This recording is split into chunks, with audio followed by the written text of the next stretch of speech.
the Republicans come to the conclusion by 1866 that Johnson will not work out.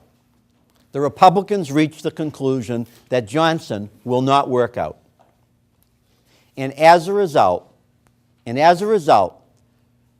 before the impeachment and the trial occur, they recognize that it will be necessary for them to steer Reconstruction. A question, quick. You said 1866, right? Right, okay. The Radicals are in effect in authority from 1867 to 1876. From 1867 to 1876, the Radicals are in control of the Reconstruction process. They are in control. In a sense, they've answered a critical question. Don't write. In a sense, they've answered a critical question. They answered a critical question in regards to who ought to have authority in putting the Union back together. Should the President have the authority to put the Union back together, or should the Congress? That question has been settled. The Radicals believe it is their responsibility to put the Union back together. Something equally significant occurs now that the Radicals are in control. The Radicals believe that the blacks must play a central role in Reconstruction. Write that down. The Radicals believe something. The Radicals believe that the blacks, the freed African Americans, they must be at the center of Reconstruction. Is this a different idea? Is this a novel idea? This is novel, isn't it? Would Lincoln have said that the blacks are central to Reconstruction? He would not have said that, would he? Lincoln's perspective was that putting the Union together, that was central. Johnson is clearly not going to believe that the blacks are central to Reconstruction. But the Radicals take the position, nothing will work unless the blacks are able to become not just a player, but blacks need, in effect, some special attention. Okay? What do the Radicals propose? Here we go. What do the Radicals propose? One way to examine this would be to examine it this way. The Radicals believe, write this down, the Radicals believe that the blacks need, in effect, three ideas. One way to examine this, to get a handle on this, is to examine three central ideas. The Radicals believe that the blacks need political power, that they need political power. The way that they are going to get political power, write this down, the way that they're going to attain political power is, in a sense, through the Military Reconstruction Act of 1867. Write that down. How are blacks going to get political power? They're going to get political power through the Military Reconstruction Act of 1867. The Military Reconstruction Act. I don't have to go through all the provisions of the Military Reconstruction Act, but I will say this, don't write. The South would be divided up into 5 military districts. There would be a general in charge of each district. As a result of going through a variety of provisions, eventually the southern states would emerge and regain their, if you will, participation in the Union, but not until the states would go through a variety of hoops or a variety of requirements that needed to be fulfilled. But in the meantime, the Union Army would oversee, write this down, the Union Army would oversee these military districts. The Union Army would oversee these military districts. The Union Army would oversee the military districts, and the African American would have a protected role. The African American, in a sense, would be protected so that the African American could participate in the politics of the various states. The Military Reconstruction Act of 1867 provides a framework for the African American to participate. We mentioned the other day, we mentioned the other day that there was a Civil Rights Act of 1866 that was passed, vetoed, and the veto would be overridden by the Congress. There's a Civil Rights Act of 1866, and the Freedmen's Bureau, write this down, and the Freedmen's Bureau was restored, begun in 1865, but restored in 1866. It had been allowed to lapse, and it had been vetoed, and the Congress had overridden Johnson's veto. These two devices, the Civil Rights Act of 1866 and the Freedmen's Bureau, were valuable institutions, relatively speaking, in trying to provide blacks some support at this initial period of radical control. Okay? Now, we could argue the merits of all of this. We could argue what the Civil Rights Act did, what the Freedmen's Bureau did, how effective it was. But the fact of the matter is that these were initial attempts to provide blacks some support.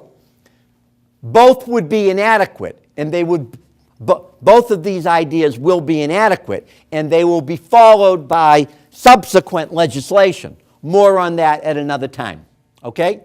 But for now, the Military Reconstruction Act of 1867 is a device that is going to provide blacks an opportunity to participate politically.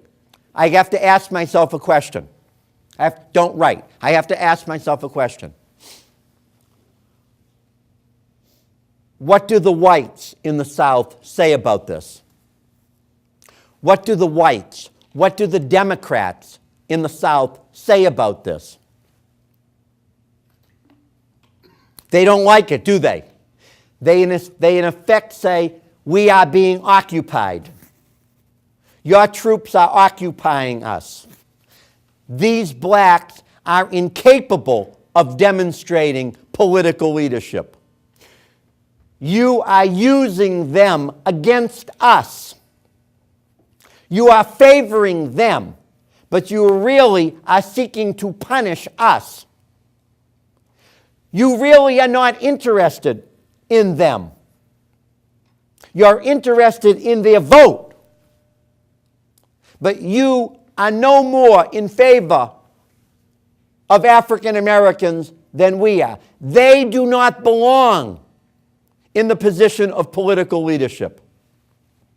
You are forcing them in that position because you seek revenge against us.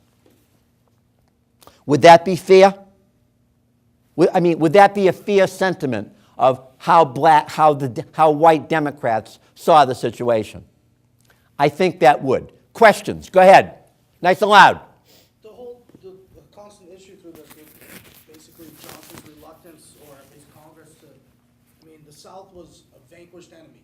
They succeeded in Yes. the Union. We should have treated them as conquered territories at that point, and they should accept whatever terms. Stop right there. There is a debate. There would be a debate about that point, wouldn't it? Simply by could they leave the Union? Lincoln said they couldn't. You're suggesting that they should have been treated as vanquished, so to speak. Traitors. as traders. And therefore, how they would be reintegrated into the nation could be quite complex.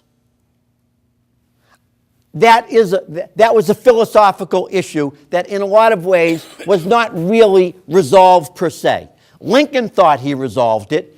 Johnson felt that they should immediately be brought back into the Union, that the Union was the goal. In terms of treating them as vanquished territories, some people wanted to treat them in that way. Other people were, let us say, less interested in it. What's the point? What would the point be? What's to be gained by doing that? Wouldn't it be more essential in terms of bringing the people back together? How would it advance blacks if they were treated in such a vanquished way? Do you follow me? That question could come up. Other questions? More. Come on.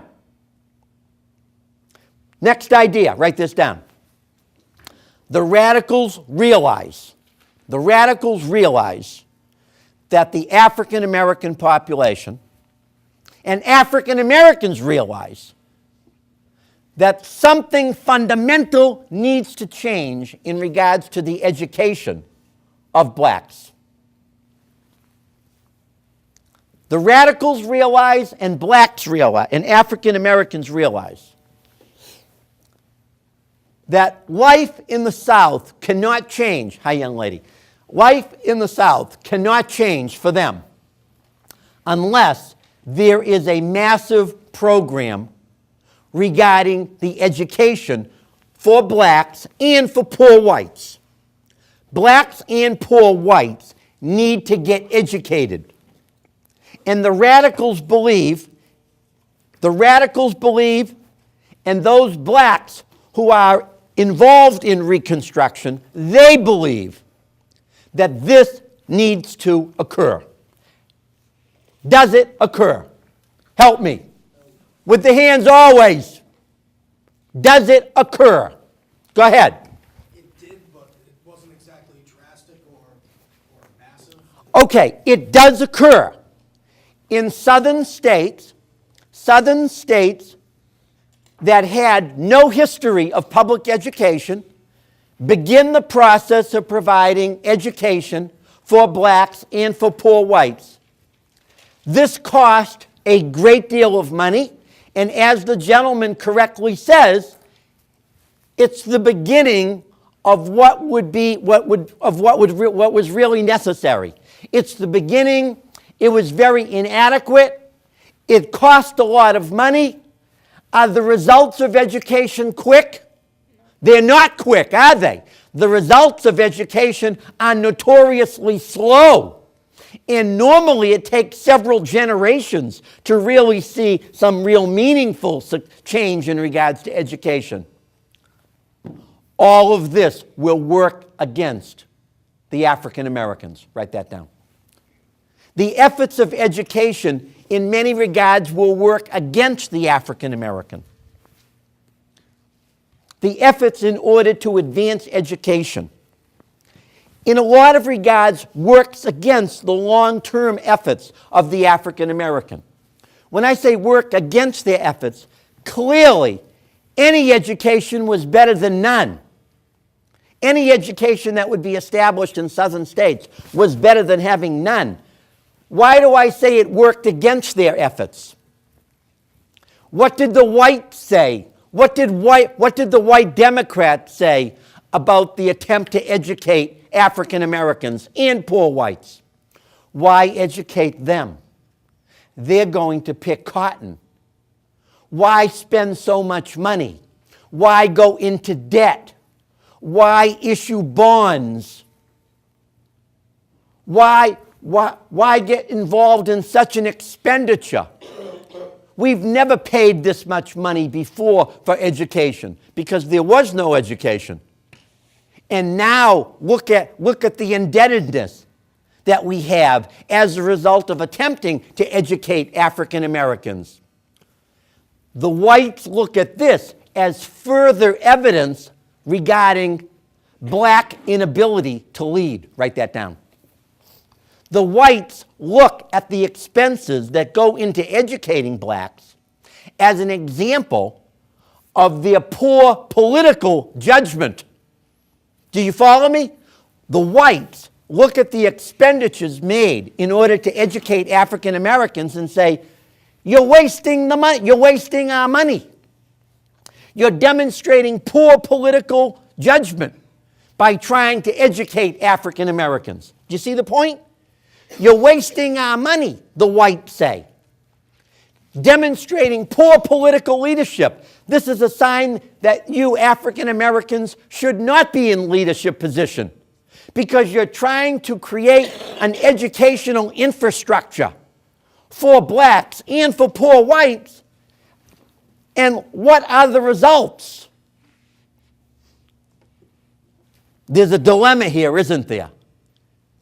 So that the African American, regardless of what the African American tries to do, the whites in the South say that's a sign of how ill-equipped the African American is to be independent.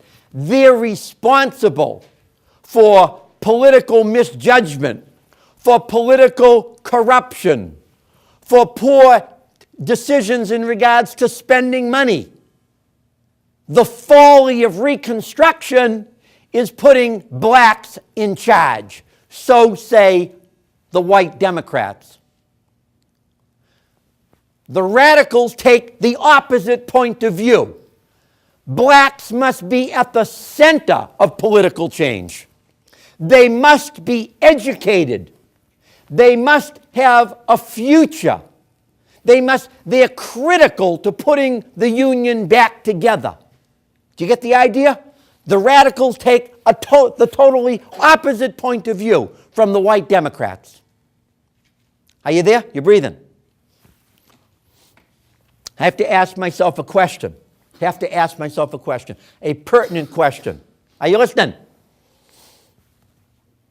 Did some whites in the South attempt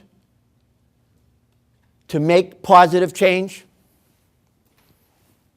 They did. Some whites. What were those whites very often derisively called? Scallywags. And what about those whites who came from the North in an attempt to contribute to some of the social changes? What were they called? I don't think you can call carpetbaggers that people looking to try and make a social change. Carpetbaggers were northern people who saw an opportunity with the struggling region in the South and wanted to exploit that. Hold on. Carpetbaggers is a broad term. It's meant to be descriptive. It's descriptive in the sense that a carpetbagger was a person who simply came from the North and had a suitcase made of cloth. Why was this person coming from the North to the South? In certain regards, the individual came in order to participate in the social experimentation. In other regards, white people from the North came south, involved in business ventures, recognizing that the South was completely destroyed and that there was an opportunity, to make a living. Are you listening? So being a carpetbagger was not necessarily, you're implying is something derogatory about being called a carpetbagger or being a carpetbagger. What I'm suggesting is that a carpetbagger is a rather broad term that would describe a variety of individuals with a variety of motivations. Go ahead. Question. Come on. Didn't it say most of them were like white women? Many of the carpetbaggers were white women who were single, school teachers, and who went south because, in effect, they were participating in what they thought was an enormous reform movement. This was what is called to reform the world, to change the world. Do people get motivated about changing the world? Some people do. These people, many of these people were, as you described, white women, single, school teachers, who, by the way, came south because they wanted to change their life too. Not just that they were interested in participating in reform in the South, but in a lot of ways, they went south because they were unhappy with their own life, the limitations of their own life.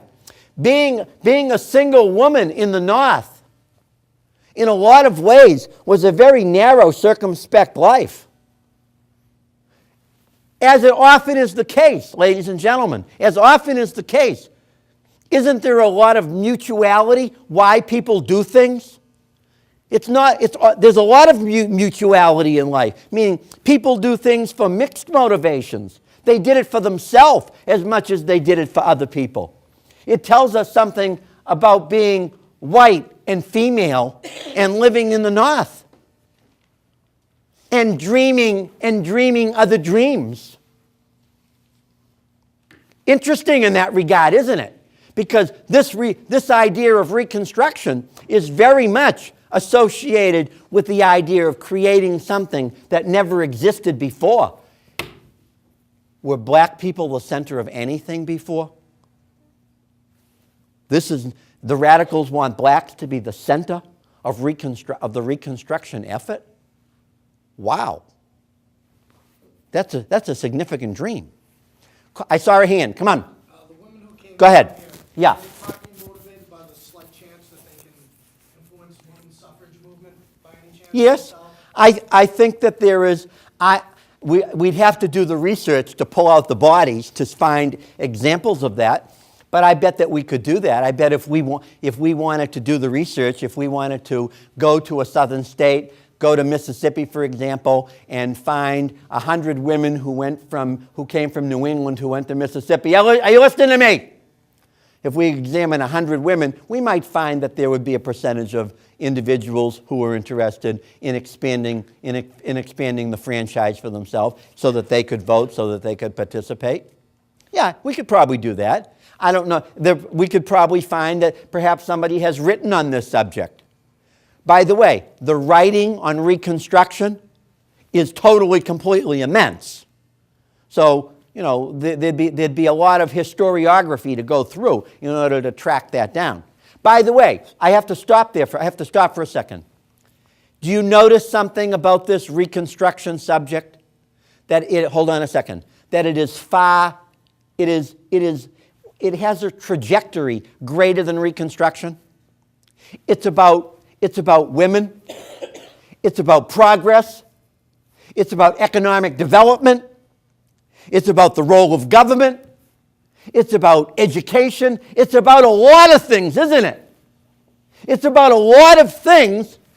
Clearly, it's also about a lot of things in regards to African Americans. You were next. Go ahead. Does that help? Were you going to say what I was going to say? Not really? Go ahead. I want to hear it. These writings we're reading on Reconstruction are remarkably different than any writings that you would read from someone that is from the South. I mean, the Southern perspective on Reconstruction is vastly different. We don't view it Yes. view it as racial in any way. What it is, it was the North basically taking our goods and resources and using them for themselves. I mean, all of this stuff was going on at the same time. However, all of the cotton and tobacco that was being grown and sold abroad to England, France, other places, I mean, the South was getting almost none of that revenue. All of that revenue was going into the North and helping build up an infrastructure. Hold on a second. White people. You're talking about white people. Don't talk about the South. You're talking about white people, white landowners. If we looked at cotton production from 1867 to 1876, at the heart of radical Reconstruction or black Reconstruction, we'd probably see that cotton production was beginning to increase from the low of, let's say, 1864, 1863, 1865. That's true. Cotton production would probably be beginning to increase. For whom? For white people. For white people in the South. Hold on. They're the landowners. They remain the landowners. That's why, hold on, that's why there's a third leg to the stool of Reconstruction. The first leg is the leg of political power. The second leg of the stool is about education. But there's a third leg. What's the third leg? What's the third leg? What's the third leg of the stool? Money. The agriculture? 40 acres and a mule for black people. For the blacks to be independent landowners. The blacks wanted 40 acres and a mule. They wanted their own little piece. They were promised their own little piece. They were promised their own little piece. Did they ever get the 40 acres and a mule? That they didn't. Write this down. Blacks wanted 40 acres and a mule. Write that down. Blacks were looking to be independent landowners. That's why they very much gravitated toward the idea of having 40 acres and a mule so they could be self-sufficient, so that they could go from being a slave owner, they could go from being slaves, they could go from slaves to being landowners. What did they go to? They went from being slaves to being what? Help me. Help me. I need the word. Sharecroppers. Thank you. They went from being slaves to sharecroppers, meaning that they worked on a plantation and they allegedly got a piece of the action, allegedly. That what they got was less than a piece. But that's the idea of being a sharecropper. But they never got to be a landowner. And because they never got, hold on, and because they never got to be a landowner, what about the land?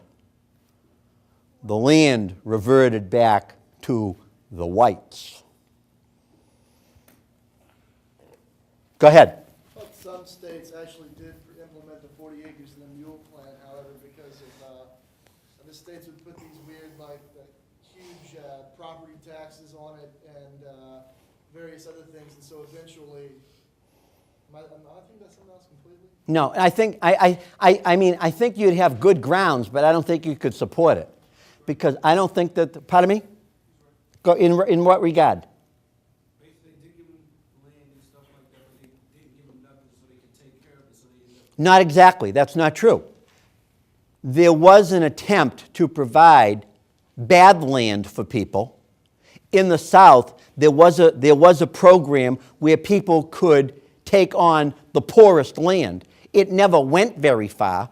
After all, when the war was over, there would be a larger program in the United States called the Homestead Act, when people could go, if you will, west and claim land. But in regards to 40 acres and a mule in any southern state, you'd have to show me. Because you'd have to show me if that didn't exist. Okay, now hold on. But the point is this. The point is this. Those almost 5 million African Americans who leave slavery go where? They become sharecroppers. They don't become independent farmers in any large number. There was undoubtedly with a large number of people. Some people may have become small independent farmers, but the vast majority did not. Hold on a second. And because the vast majority did not, that third leg of the stool, white people reclaimed the land. So that if we looked at, I don't want to get into this, but if we looked at the Second Confiscation Act of 1862, and we looked at the Mississippi Delta, or we looked at the islands off of South Carolina and Georgia, we'd see that those lands eventually reverted back into the hands of white people. And the blacks who were on those lands, who were told that those lands would belong to them, it did not belong to them. Whites came and took those lands over. So when you talk about the wealth of the South, that's a euphemism. That's a phrase for white people. That's not black people. How could black people advance themselves? How could they advance themselves? The Union Army gave them political authority. Are you listening? The Union Army gave them political power. The whole process of radical Reconstruction gave them educational opportunities.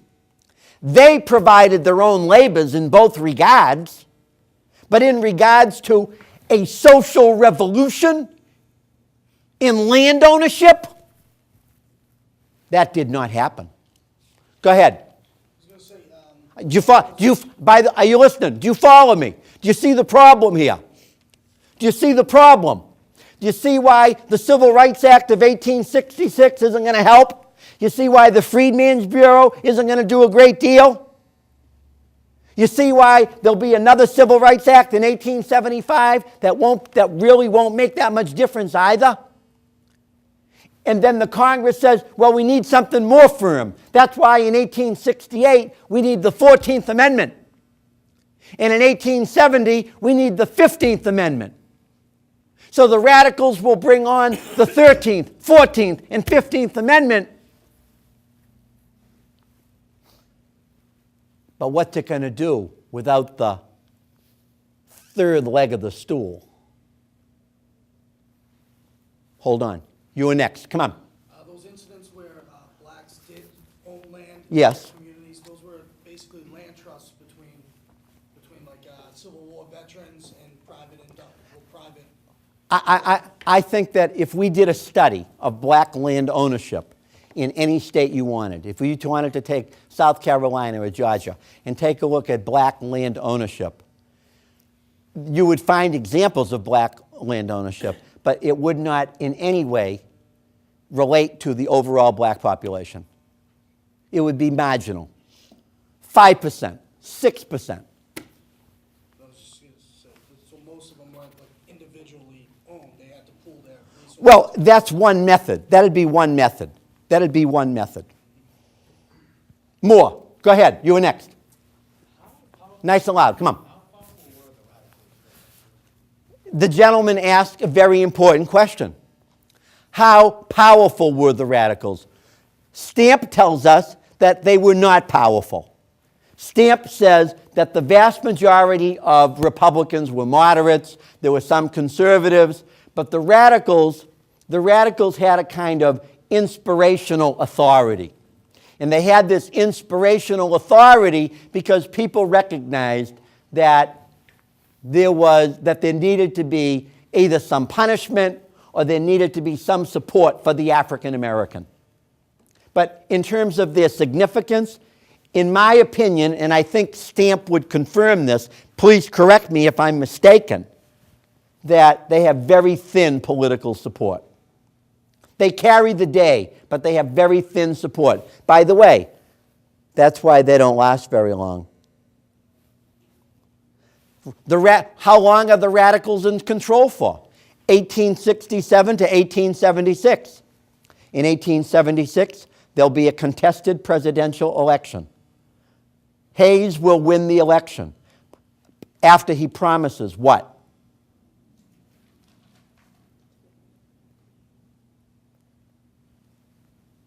That the Union Army must leave the South.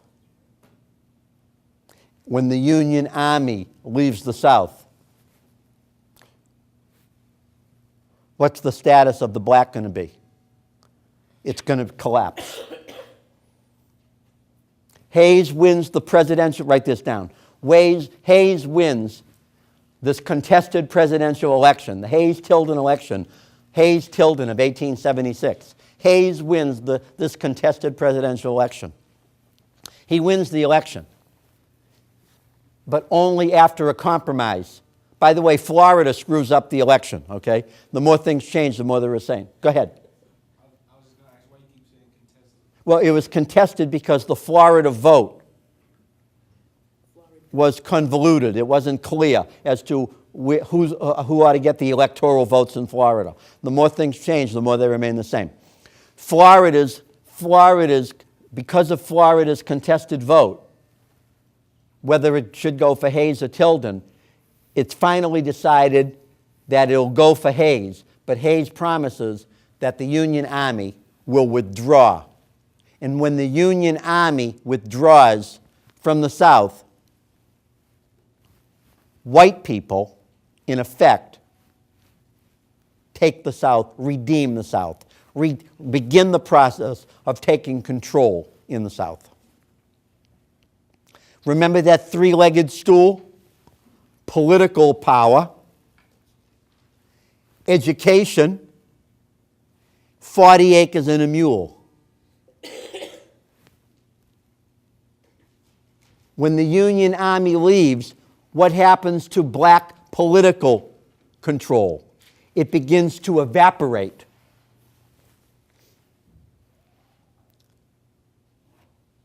And the same would occur in regards to expenditures made in regards to, let's say, education, a variety of other things. Questions from you? Questions from you? Go ahead. Now, if Tilden did win that election, I mean, what was his stance? Would things have improved? Well, no, it wouldn't have. He was a Democrat. Yeah, he was a Democrat. Hayes is a Republican.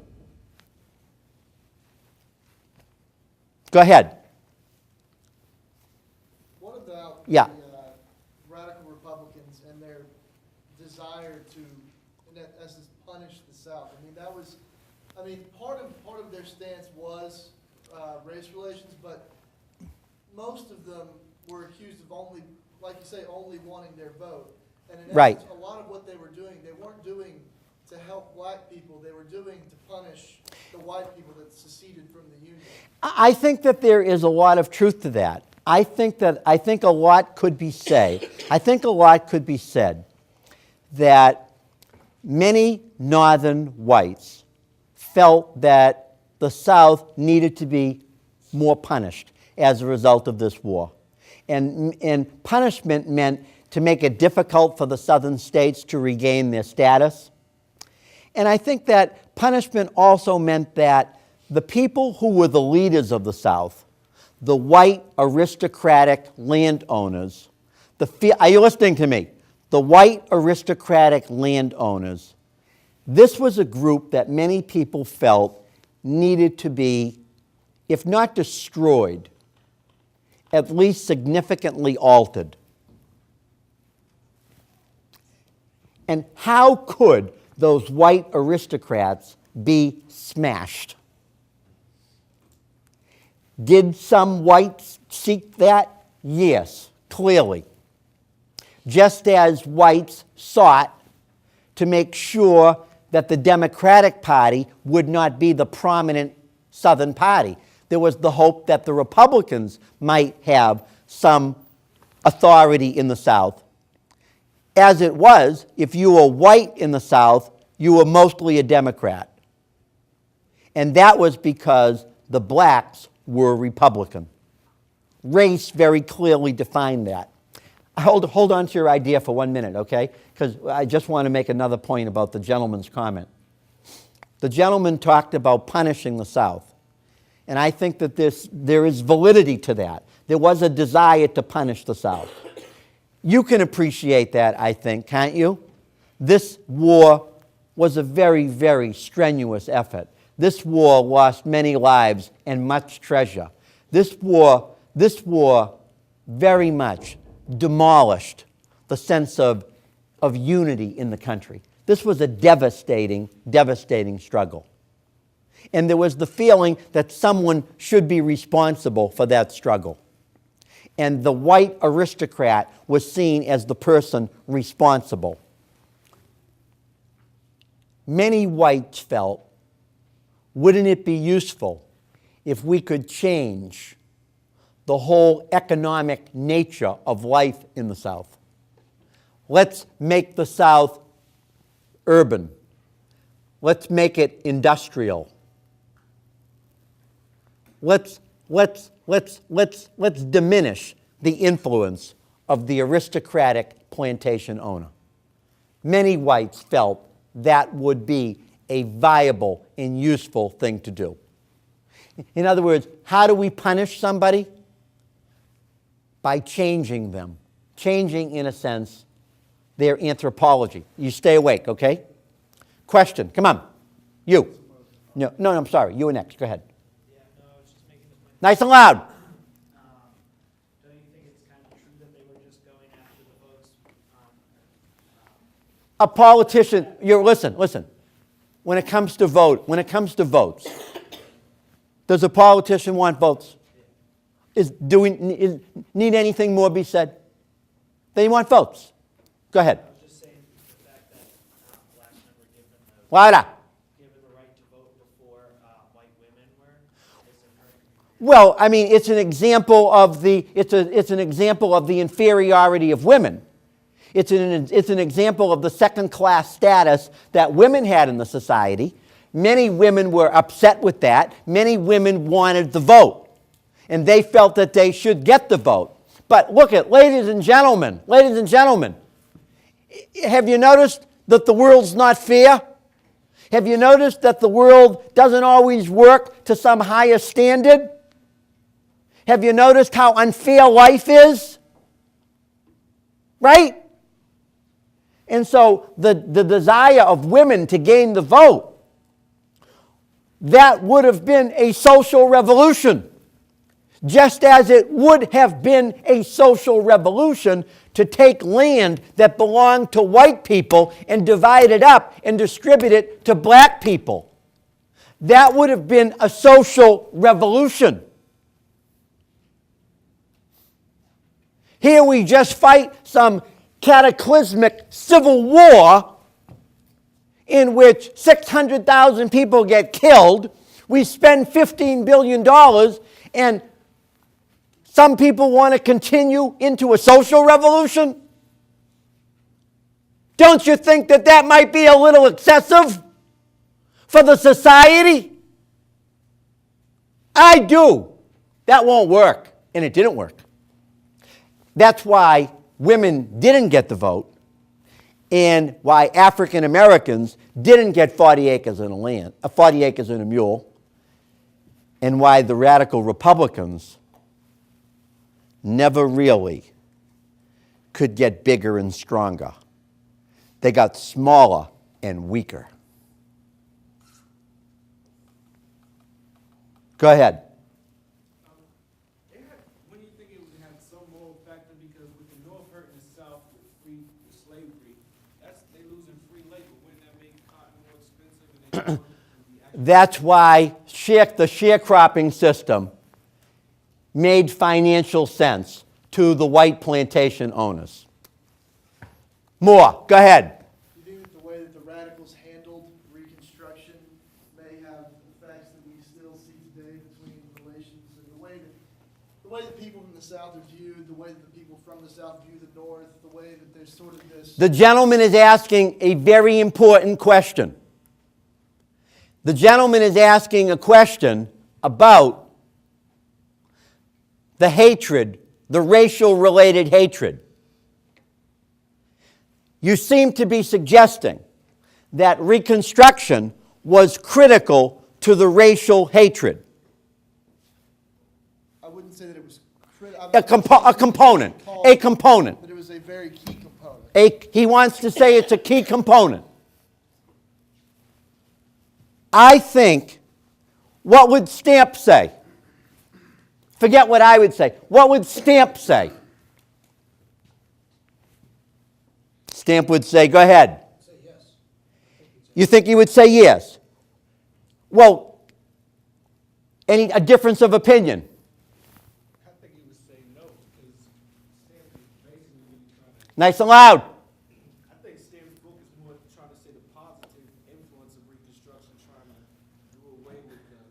Oh, yes, but why would Stampp say, why would Stampp say no? Are you thinking? What would Stampp say about what do the Hortons say about the hatred of whites?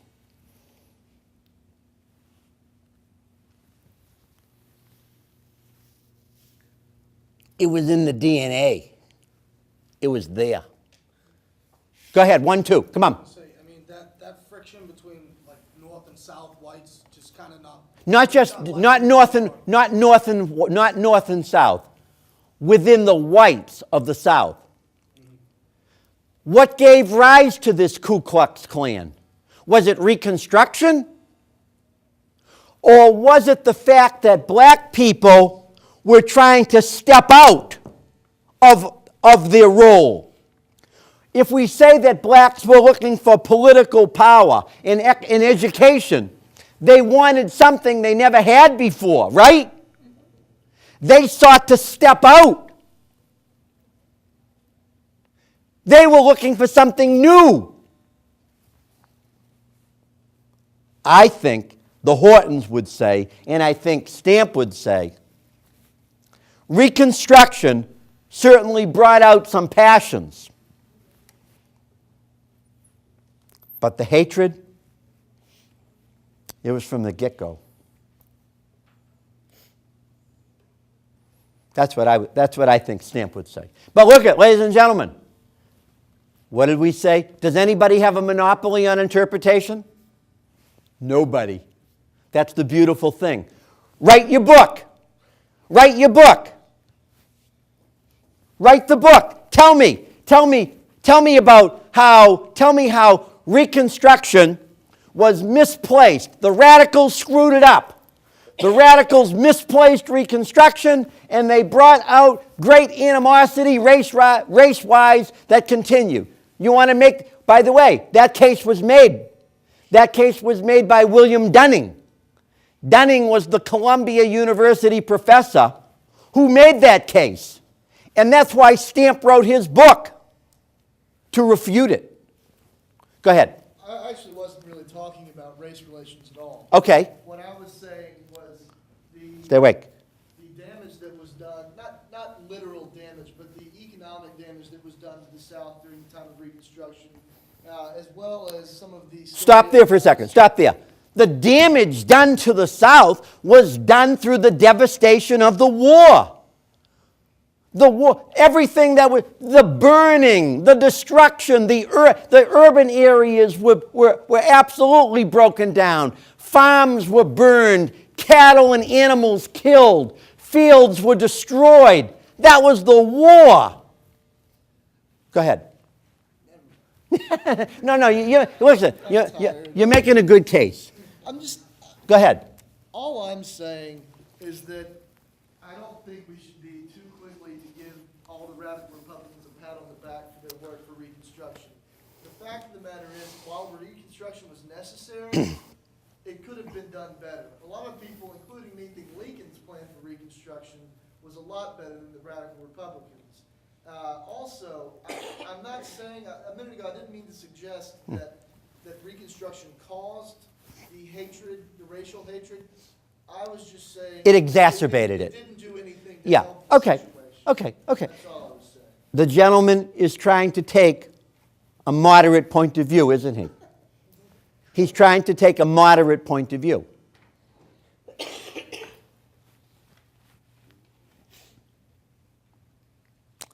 You have to figure it out. You have to figure it out.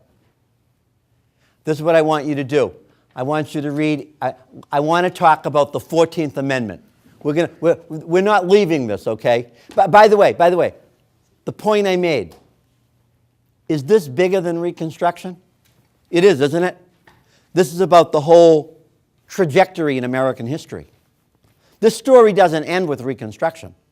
This story continues on, and it weaves its way into so many other aspects of life in America. That's the beautiful thing about this story. We're going to talk about the 14th Amendment and maybe a couple court cases on Thursday. And then we're moving away from Reconstruction. But even though we move away from Reconstruction, we never really move away from so many of these issues that are all interconnected.